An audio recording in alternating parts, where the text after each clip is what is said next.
Assalamualaikum warahmatullahi wabarakatuh. Halo teman-teman semuanya. Perkenalkan, nama saya Sinta Januarti Iskandar Alam dengan NPM 0227241108. Saya dari Fakultas Ekonomi dan Bisnis, Program Studi Akuntansi, Universitas Hairun Ternate. Jadi, pada kesempatan kali ini saya akan membahas materi mulai dari pertemuan pertama sampai pertemuan ke-7 dalam mata kuliah Ekonomi Syariah. Nah, video ini juga saya buat sebagai bentuk pemenuhan tugas ujian akhir semester. Nah teman-teman, pada pembahasan kali ini kita akan bersama-sama mempelajari bagaimana sistem keuangan dan perbankan syariah berkembang di Indonesia. Mulai dari teori dasar ekonomi syariah, perkembangan perbankan syariah, infrastruktur dan lembaga pendukungnya, hingga peran besar Bank Indonesia dan OJK dalam menjaga stabilitas dan memajukan ekonomi syariah nasional. Nah, langsung saja kita bahas pada bab pertama, yaitu teori keuangan perbankan syariah. Sebelum kita masuk pada praktik perbankan syariah di Indonesia, kita perlu memahami terlebih dahulu apa yang dimaksud dengan keuangan syariah. Nah, keuangan syariah bukan sekedar mengganti nama bank atau menghilangkan bunga, tetapi sebuah sistem ekonomi yang berlandaskan syariah Islam, di mana seluruh aktivitasnya harus selaras dengan nilai-nilai Al-Quran dan hadis. Keuangan syariah lahir dari kesadaran bahwa manusia dalam kegiatan ekonomi tidak boleh saling menzalimi.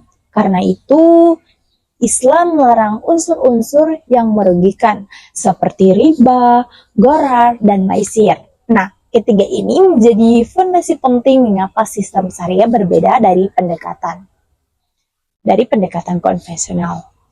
Dalam syariah, setiap transaksi harus memberikan keadilan bagi seluruh pihak, menghindarkan ketidakpastian, dan terhubung dengan sektor ekonomi real, bukan sekedar permainan angka di atas kertas. Salah satu ciri paling menonjol yang membedakan keuangan syariah dengan konvensional adalah mekanisme perolehan keuntungan.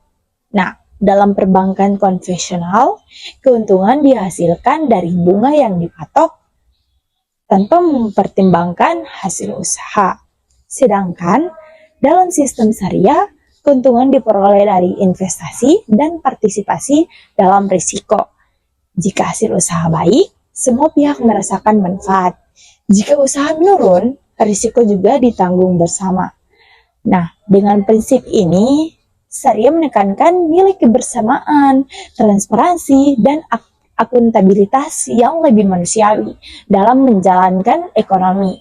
Untuk mewujudkan praktik tersebut, keuangan syariah memiliki berbagai akad seperti mudharabah, musyarakah, dan ijarah. Semua instrumen ini dirancang untuk mengatur hubungan kerjasama yang sehat, adil, dan saling menguntungkan.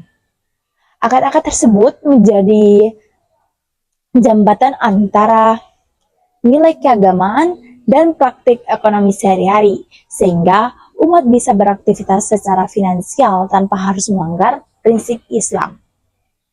Meski ideal dalam konsep, implementasi di lapangan tidak selalu mudah. Kurangnya edukasi masyarakat, keterbatasan sumber daya manusia syariah, serta belum seluruh regulasi mendukung secara optimal menjadi tantangan yang terus ditangani.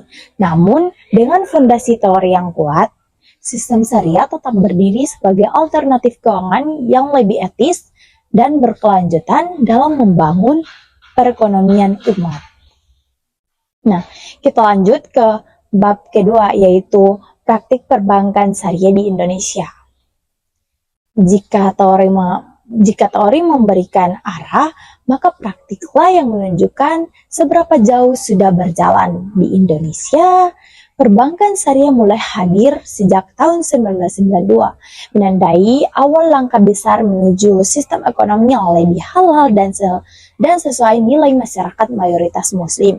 Sejak itu, jumlah bank syariah terus bertambah, menunjukkan bahwa kepercayaan publik semakin tumbuh dari tahun ke tahun. Dalam penerapannya, Bank Syariah menjaga prinsip-prinsip utama syariah seperti larangan riba, gharar, dan maisir. Tidak ada praktik meminjam uang lalu mengambil bunga. Semua transaksi harus benar-benar jelas. Siapa yang berusaha, siapa yang menanggung risiko, serta bagaimana keuntungan dibagi. Nah, di sini terlihat bahwa syariah bukan hanya bicara halal haram semata, tetapi juga bicara keadilan ekonomi. Namun, perkembangan perbankan syariah tidak selalu mulus. Ada tantangan regulasi, karena sebagai aturan perbankan masih banyak yang mengacu pada sistem konvensional, sehingga inovasi syariah seringkali terbatas ruang geraknya. Di sisi lain, persaingan dengan bank konvensional juga cukup ketat. Masyarakat masih banyak yang salah paham bahwa bank syariah dan bank konvensional hanya berbeda nama. Padahal filosofi dasarnya sangat berbeda. Ada pula persoalan ketersediaan sumber daya manusia yang memahami prinsip syariah secara mendalam. Tanpa SDM yang kuat dan profesional, sulit bagi bank syariah untuk memberikan layanan berkualitas tinggi dan edukatif kepada nasabah. Dan tentu, tantangan-tantangan ini harus terus diperbaiki sejalan dengan meningkatnya kebutuhan layanan keuangan halal di masyarakat. Namun, di balik itu, Indonesia sebenarnya menyimpan peluang yang sangat besar dengan mayoritas populasi muslim terbesar di dunia. Bank syariah memiliki potensi pasar yang jauh lebih luas, apalagi kesadaran masyarakat tentang keuangan halal semakin meningkat dari waktu ke waktu. Nah, tidak hanya itu, perkembangan teknologi seperti digital banking dan fintech syariah memberikan kekuatan baru untuk memperluas layanan hingga ke pelosok negeri. Inilah alasan mengapa bank syariah memiliki prospek pertumbuhan yang luar biasa di masa depan.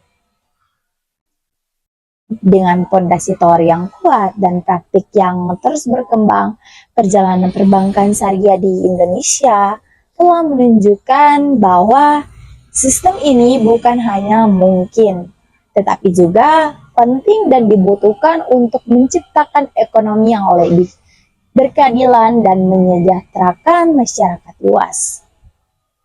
Nah, kita lanjut ke pembahasan bab 3, yaitu infrastruktur industri perbankan syariah. Untuk memberikan pelayanan yang baik kepada masyarakat, sebuah bank tidak hanya membutuhkan pegawai dan produk saja. Ia perlu sebuah infrastruktur yang kuat. Bekerja tanpa henti, memastikan seluruh proses keuangan berjalan aman, cepat, dan efisien. Infrastruktur ini terutama penting di era digital yang menuntut sistem serba online. Dalam konteks perbankan syariah, optimalisasi infrastruktur menjadi suatu keharusan. Transformasi digital yang terjadi saat ini ibarat gelombang besar. Bank syariah harus mampu berselancar di atasnya, bukan justru tenggelam karena tidak siap. Proses adaptasi terhadap teknologi terbaru, aplikasi mobile banking, hingga platform layanan digital lain menjadi kebutuhan dasar agar bank syariah tidak tertinggal dari bank konvensional yang sudah lebih dulu agresif dalam dunia digital. Infrastruktur teknologi yang dimaksud bukan hanya soal komputer atau jaringan internet. Yang lebih penting adalah keamanan data nasabah. Kepercayaan adalah inti dari industri perbankan. Jika data bocor, akses diretas, atau transaksi terganggu, citra bank langsung menurun. Karena itu, sistem keamanan siber menjadi salah satu investasi terpenting dalam industri ini. Selain itu, pengalaman nasabah juga menjadi perhatian. Bank syariah harus mampu memberikan layanan yang mudah, cepat, dan nyaman, sehingga nasabah merasa setiap transaksi tidak hanya halal secara syariah, tetapi juga praktis di kehidupan modern. Hal ini berarti bank harus selalu mendengarkan kebutuhan nasabah, melakukan pembaruan sistem secara berkala, dan menyediakan layanan digital yang ramah pengguna.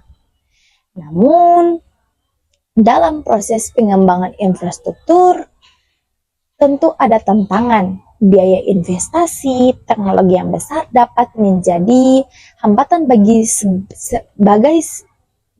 sebagian lembaga keuangan syariah.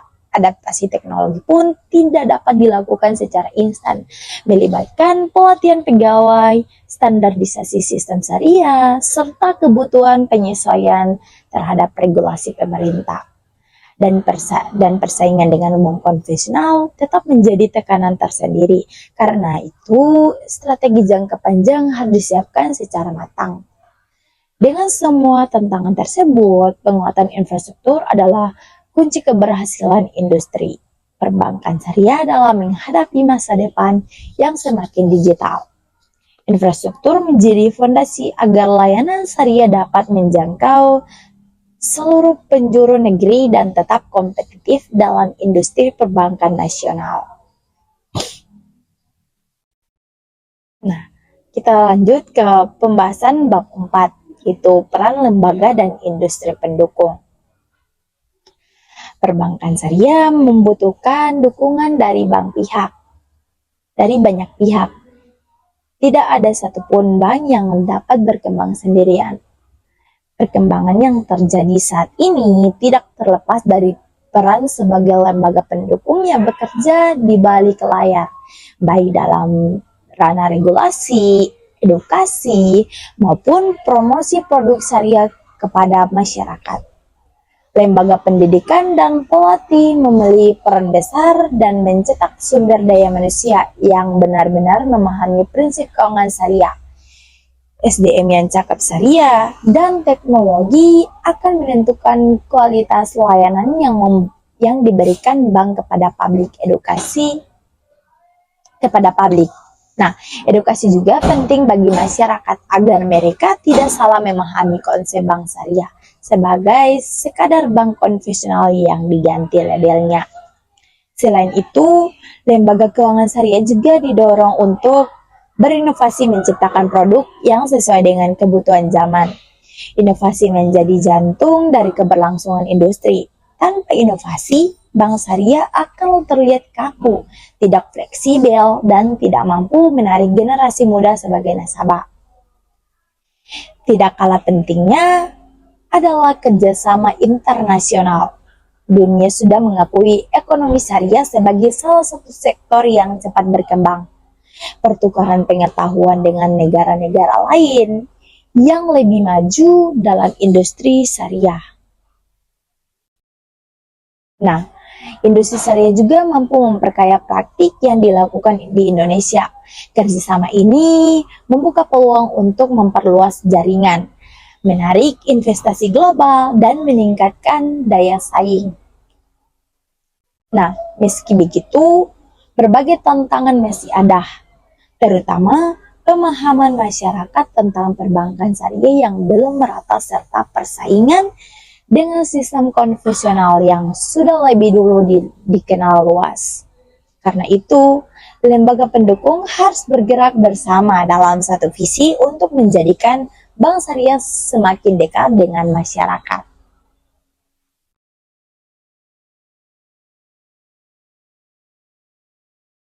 Nah, kita lanjut ke pembahasan bab 5, yaitu transformasi peran Bank Indonesia pasca OJK. Sejak terbentuknya Otoritas Jasa Keuangan pada tahun 2011, terjadi perubahan signifikan dalam pembagian peran bangsawan sektor keuangan Indonesia. OJK mengambil alih tugas bangsawan terhadap lembaga keuangan, termasuk bank. Hal ini membuat Bank Indonesia bertransformasi menjadi otoritas yang lebih fokus pada kebijakan moneter, stabilitas nilai tukar, serta sistem pembayaran nasional. Perubahan ini penting karena memastikan bahwa fokus BI tetap pada stabilitas ekonomi makro. Sebagai bank sentral, BI tidak lagi mengawasi bank secara langsung, tetapi berperan sebagai pembina dan pengatur agar sistem keuangan tidak mengalami guncangan. Hubungan BI dan OJK menjadi sangat penting. Koordinasi keduanya harus berjalan harmonis agar tidak terjadi kesenjangan kebijakan. Misalnya, kebijakan moneter BI harus jalan dengan regulasi keuangan yang diatur OJK agar sistem perbankan tetap sehat dan berkelanjutan. Selain itu, BI terus melakukan inovasi kebijakan agar inflasi terkendali dan pertumbuhan ekonomi tidak stabil. Inovasi tersebut juga didukung dengan upaya peningkatan edukasi dan literasi keuangan masyarakat, termasuk literasi keuangan syariah. Masyarakat yang paham keuangan adalah masyarakat yang dapat memanfaatkan layanan bank dengan lebih bijaksana dan produktif. Nah, kita lanjut ke bab 6, yaitu transformasi peran BI setelah OJK berdiri.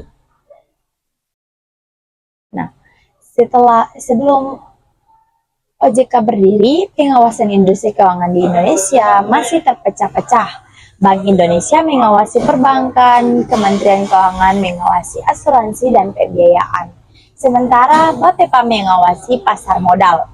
Karena tidak terintegrasi, sering terjadi keterlambatan dalam mendeteksi masalah, terutama ketika satu sektor keuangan mampu memengaruhi sektor lainnya. Krisis keuangan pada tahun 1997 menjadi pelajaran besar bahwa dibutuhkan sebuah lembaga pengawas yang lebih kuat, independen, dan menyeluruh. Karena itulah pada tahun 2011 dibentuklah OJK melalui Undang-Undang Nomor 21 Tahun 2011. Dengan hadirnya OJK, Bank Indonesia tidak lagi mengawasi bank secara langsung. BI kini fokus pada tugas inti sebagai bank sentral, yaitu menjaga stabilitas nilai rupiah, mengendalikan inflasi, mengatur suku bunga, serta memastikan sistem pembayaran nasional berjalan aman dan efisien. Bank Indonesia juga menjalankan kebijakan makroprudensial, yaitu kebijakan yang mengawasi risiko sistem keuangan secara keseluruhan agar tidak mudah terguncang oleh krisis. Di sisi lain, OJK mengambil ahli pengawasan mikroprudensial, yaitu pengawasan secara langsung dan mendetail terhadap lembaga keuangan seperti bank, fintech, koperasi keuangan, dan asuransi. Termasuk di dalamnya perizinan usaha perbankan, pemeriksaan laporan kesehatan bank, dan perlindungan konsumen melalui penanganan pengaduan masyarakat. Nah teman-teman, walaupun tugasnya dipisahkan, Bank Indonesia dan OJK tetap harus saling bekerja sama. Mereka berkoordinasi melalui Forum KSSK atau Komite Stabilitas Sistem Keuangan bersama Kementerian Keuangan dan LPS. Forum KSSK ini menjadi pusat komunikasi ketika ada ancaman krisis agar keputusan bisa diambil secara cepat dan tepat. Selain itu, kedua lembaga saling bertukar data, di mana BI membutuhkan data mikro dan dari OJK untuk menetapkan kebijakan makro, dan OJK membutuhkan data makro dari BI untuk melihat kondisi risiko di sektor keuangan. Transformasi ini membawa banyak manfaat nyata. Setelah OJK berdiri, pengawasan lembaga keuangan menjadi lebih profesional dan mendalam.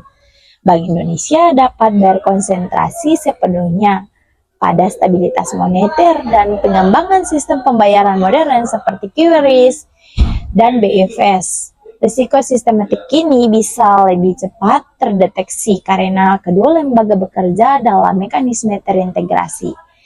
Tingkat kepercayaan masyarakat terhadap lembaga keuangan juga meningkat karena ada perlindungan konsumen yang kuat. Namun, tentu saja perubahan ini juga menyisakan sejumlah tantangan. Salah satu tantangan utama adalah koordinasi data yang belum sepenuhnya terintegrasi. Pengawasan terhadap fintech dan inovasi digital bergerak lebih cepat daripada penyusunan regulasinya, sehingga potensi risiko kejahatan digital turun meningkat.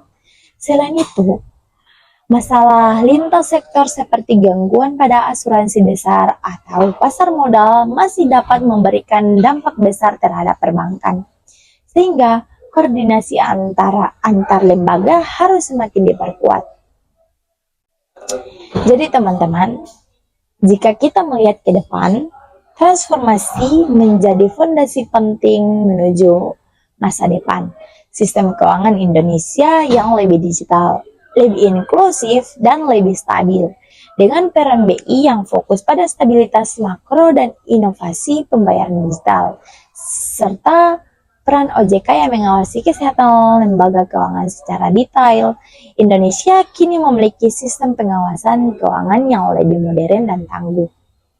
Secara sederhana, pemisahan tugas ini bukan berarti memisahkan hubungan, tetapi justru menciptakan struktur yang saling memperkuat.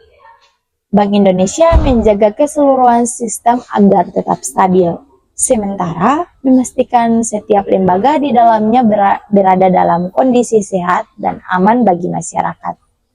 Sinergi ini diharapkan dapat terus menjaga perekonomian Indonesia agar lebih siap menghadapi tantangan global, terutama di era digitalisasi keuangan yang berkembang sangat cepat.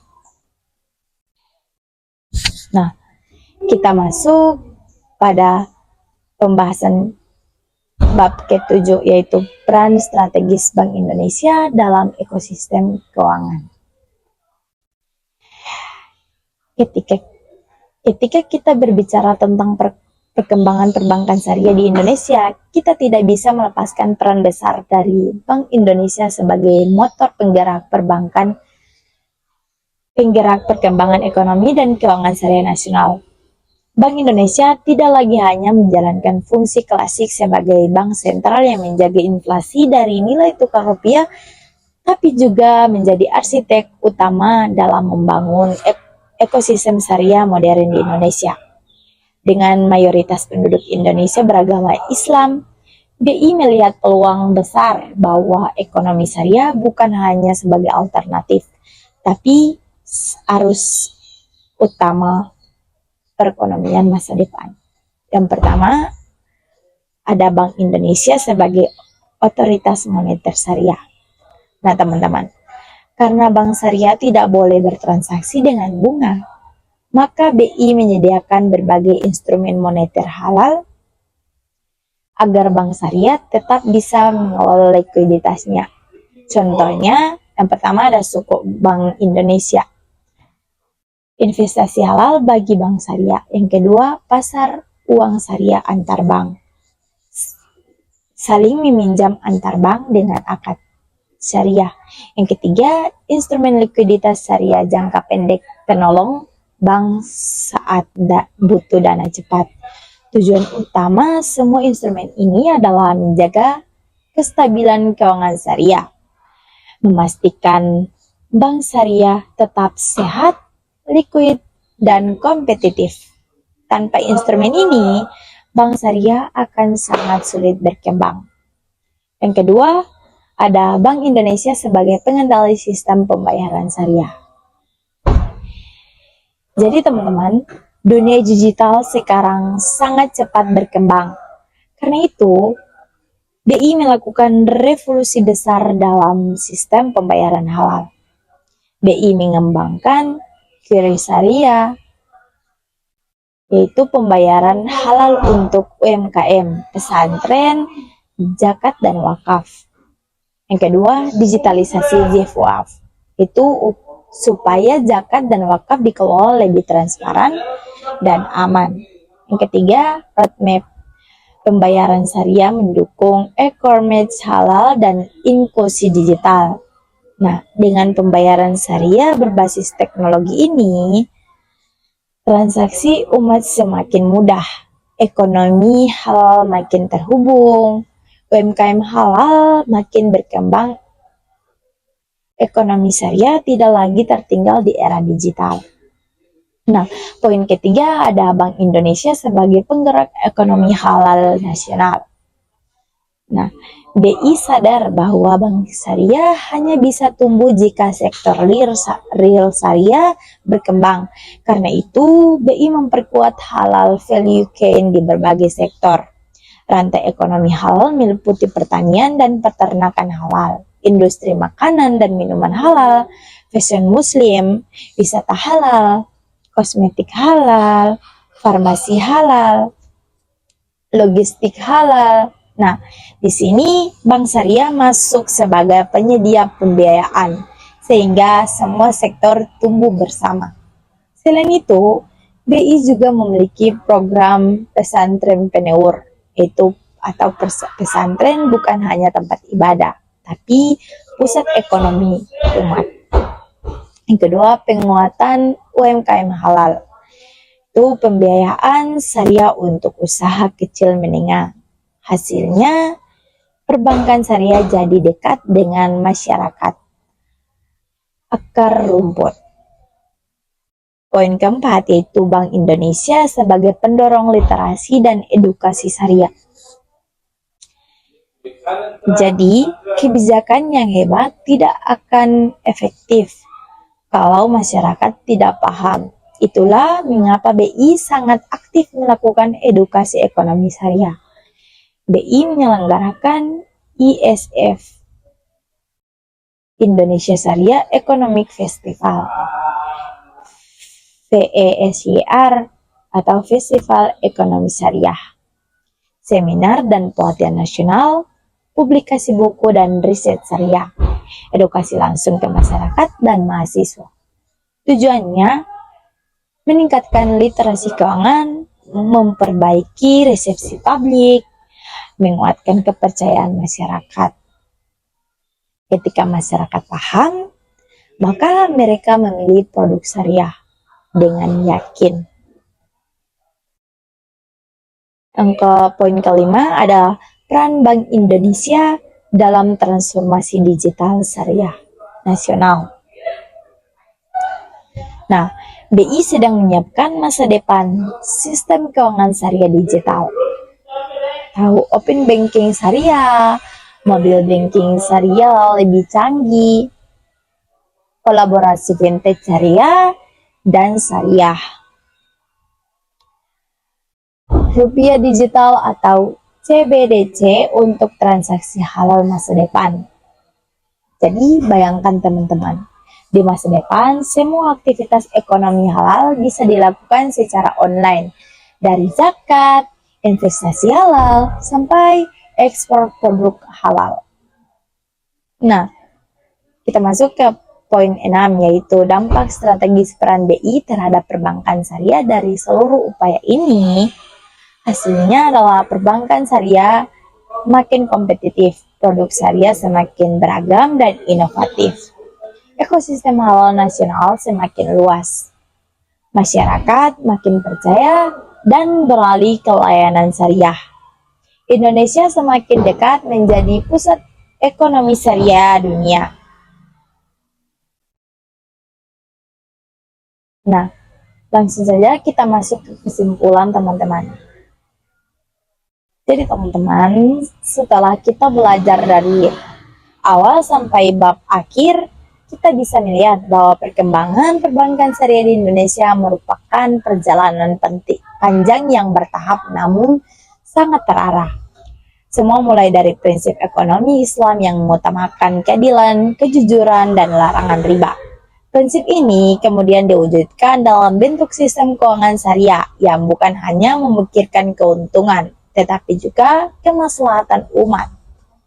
Di Indonesia, perbankan syariah terus berkembang sejak berdirinya Bank Muamalat. Dukungan pemerintah, masyarakat, dan kemajuan teknologi membuat bank syariah semakin dikenal dan diterima. Tapi tentu, masih ada tantangan seperti persaingan dengan bank konvensional, literasi masyarakat yang belum merata, serta kebutuhan inovasi produk yang terus berkembang. Untuk memperkuat industri ini, Indonesia membangun ekosistem syariah lengkap, mulai dari regulasi, infrastruktur, sampai lembaga pendukung seperti DSN MUI, OJK, LPS, BWI, dan lembaga lainnya yang memastikan industri tetap aman dan sesuai syariah. Transformasi paling besar terjadi saat pengawasan bank berpindah dari BI ke OJK. Perubahan ini membuat Bank Indonesia bisa fokus penuh menjaga stabilitas moneter dan sistem pembayaran. OJK bisa mengawasi lembaga keuangan lebih detail hingga ke tingkat operasional.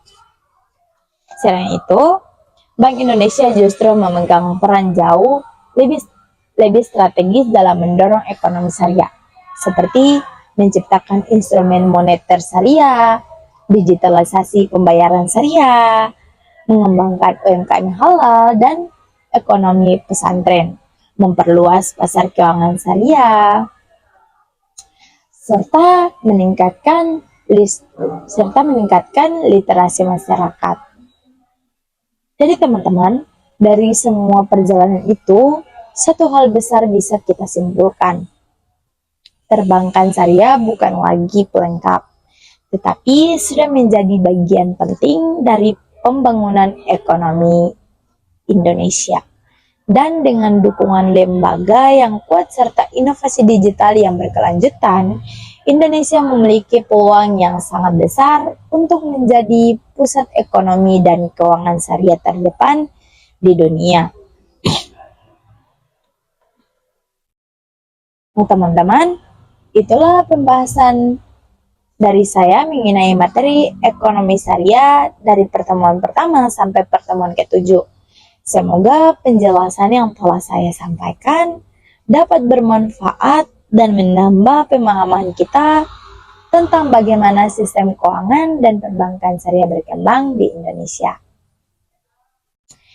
Saya mengucapkan terima kasih banyak kepada teman-teman yang telah menyimak presentasi ini sampai akhir.